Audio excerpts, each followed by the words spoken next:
8 hallucinogenics, drug addiction, and insanity. Among the most unfortunate obstacles that disorganize the social and moral economy in the world today are the hallucinogenic drugs. They occupy a conspicuous place in society, for they easily dominate the new generations and stifle human hopes for the future. The sad and somber picture of those overcome by drug addiction, with the miasmic poison they pour around them, tests to the failure of those commissioned to educate. This includes parents, teachers, sociologists, or the exponents of ethics, philosophy or religion.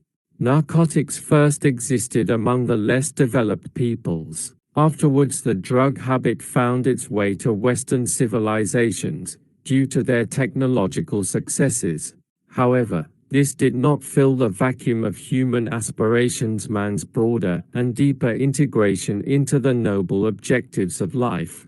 Concerned more with his body than with his spirit, modern man indulged in comfort and pleasure. But these conquests were of secondary value and they could only offer him disillusionment and emptiness. Accustomed to strong sensations as he was, it became difficult for him to tune into the finer psychic perceptions that would provide him with valuable spiritual gain and satisfy his inner life. Educators concentrated their objectives on external values, giving little attention to the factors within.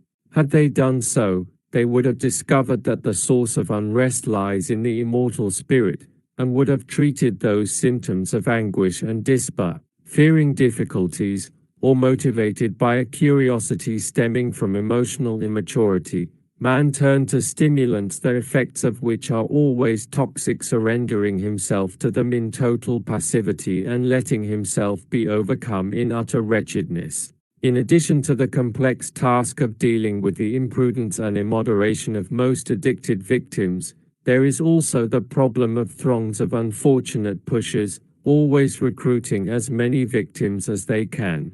Bad journalism, often directed by disturbed personnel, is the cause of great concern.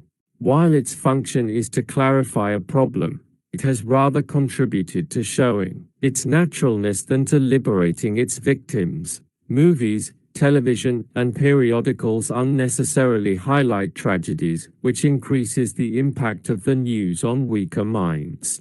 This causes confusion rather than comfort, driving sensitive minds to the byways of drug addiction and other dissolute means now in vogue. Famous actors, artists, scholars, and athletes do not make a secret of their use of stimulants to sustain their position of fame.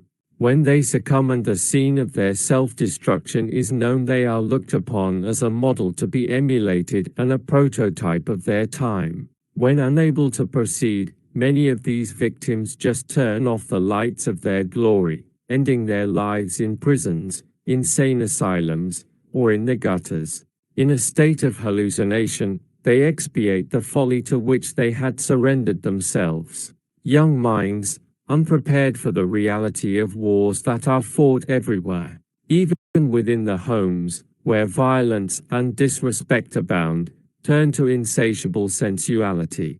Better surrender to fleeting pleasure, they say, rather than to wait for a happiness that may never come. When narcotics infiltrate the sensitive perispiritual structure, they disintegrate the personality. Memories of previous lives are freed from the subconscious and become known to the present consciousness. Sordid and destructive images from previous lives emerge, which had been made dormant through the benefit of reincarnation. Thus, after such repeated incursions into the disturbed world within, the orders given by the conscious mind are disrupted.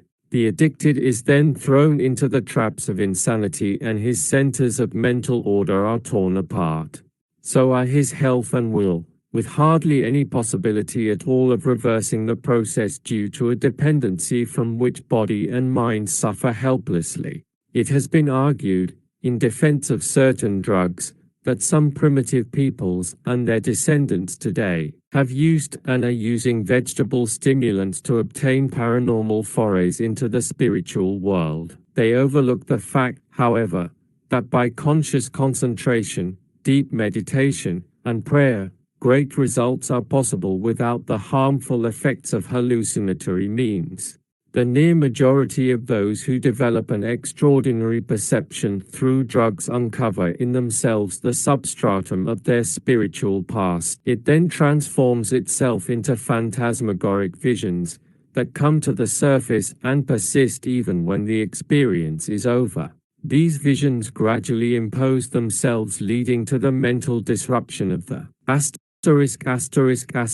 the perispirit is a term coined by Allan Kardec, denoting the etheric body that surrounds the spirit and serves as a link between spirit and matter. Translator's note: irresponsible novice. It should also be pointed out that discarnate adversaries are always watching their victims in order to take advantage of their dreams and trips. They appear in the mind of the addicted victim with their wicked semblance, causing him to be horrified. This establishes fixations in his psychic structure, preparing the ground for future possessive conditions and increasing his woes.